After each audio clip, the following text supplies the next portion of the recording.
This week I'm going to talk about my book that's out in a week and a bit in the US. March the 3rd, Australia, March the 17th, and the UK, I think, between those two dates.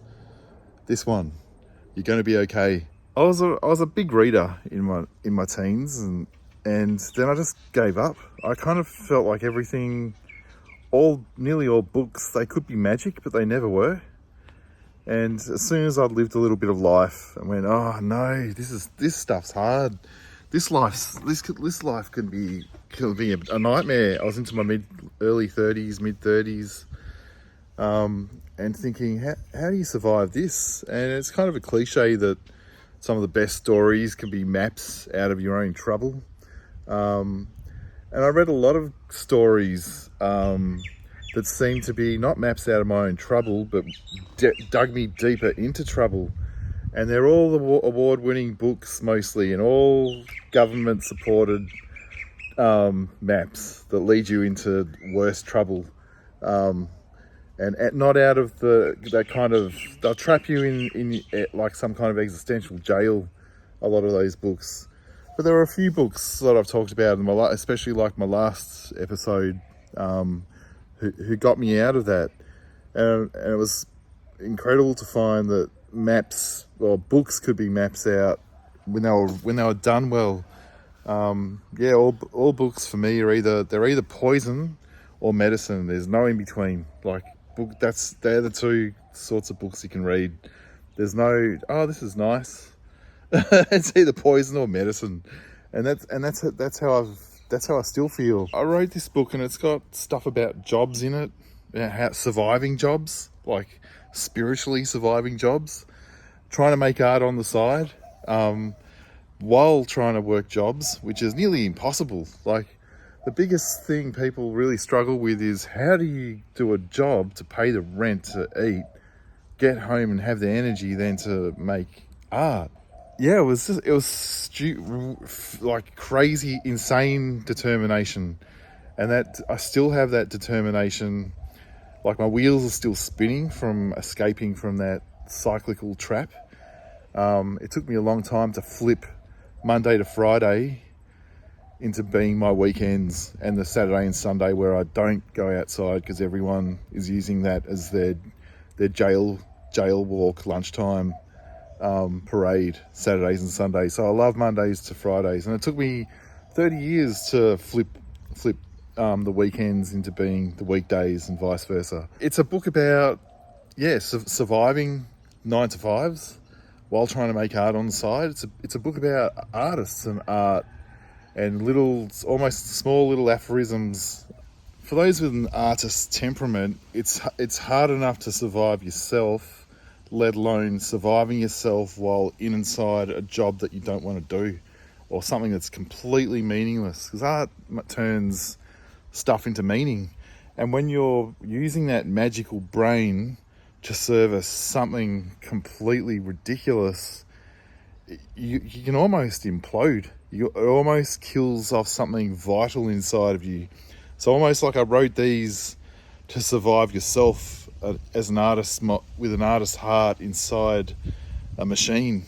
And so that's what this book is really about. For an artist's heart surviving themselves inside a machine.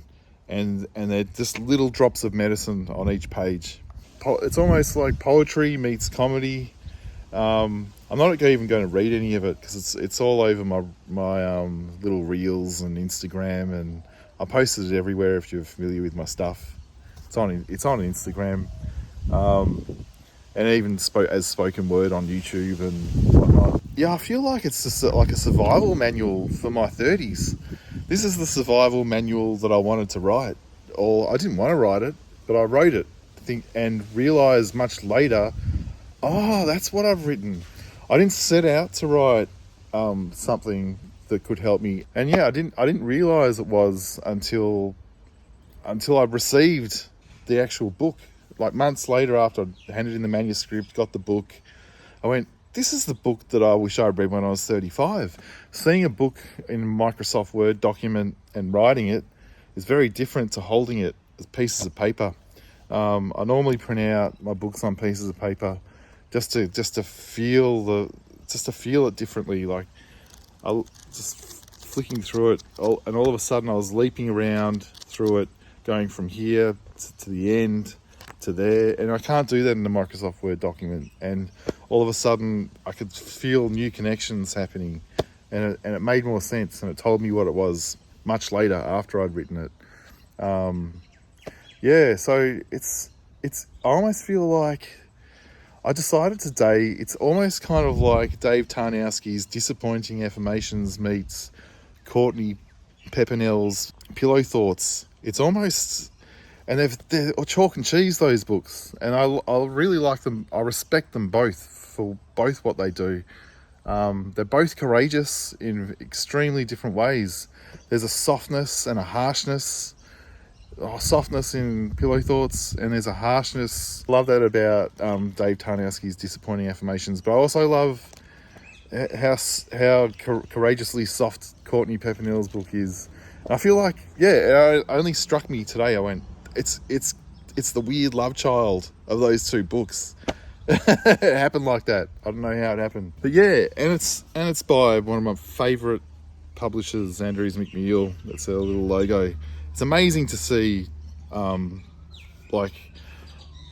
this come through them, because they sort of made themselves quite famous in this, especially starting in the 70s with a lot of comics and cartoon strips and stuff, and then Gary Larson's The Far Side and Dilbert and all that sort of stuff that I've always had much respect for. And I come from a cartoonist background. I started as a cartoonist, so to have something published by them, and my other book, Darby Love, A Lot of Things Mum Said to Me Before She Died, is, yeah, I can't believe it. Anyway, I won't get on the podium about that. I've recorded it as an audio book, which you can find on Spotify or Audible or Apple Music or pretty much anywhere you listen to audio books.